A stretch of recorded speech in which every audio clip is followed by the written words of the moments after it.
Hi, Brian. Well, today a handful of family members and loved ones of inmates inside Monroe's Correctional Complex were fighting to get their family member freed.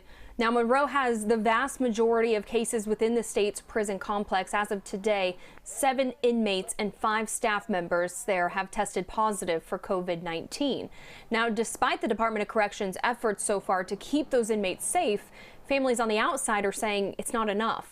They are not creating space to save loved ones, our loved ones. These are human beings. They have families, they have kids. He's a grandpa, a dad.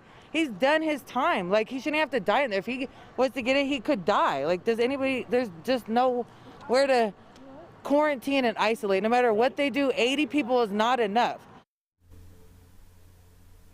And I'm also talking to inmates on the inside there as well. Since last week's disturbance, an inmate tells me the staff are all wearing masks, but social distancing has become obsolete and is still literally impossible. He goes on to say they have put blue tape on the cafeteria floor 6 feet apart, but the inmates don't follow it because it's irrelevant, because the walk to the cafeteria is shoulder to shoulder since the hallway is so narrow.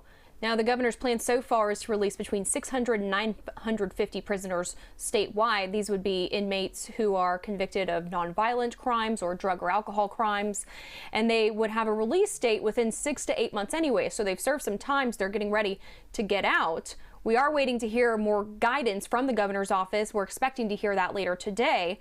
But right now, in the meantime, law enforcement members are speaking out about their own concerns about what happens if you release all of these people. You cannot tell me 600 to 950 people that are going to go have homes and jobs to go to right away and are seeing therapeutic courts or whatever it is to get them successful. Those aren't going to be available.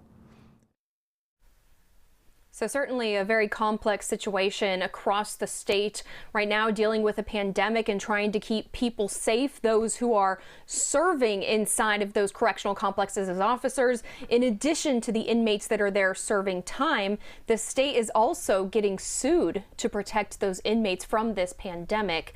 But law enforcement officers say one thing that's not being taken into account right now is how the victims of these crimes will feel if the perpetrators get released before their time is up.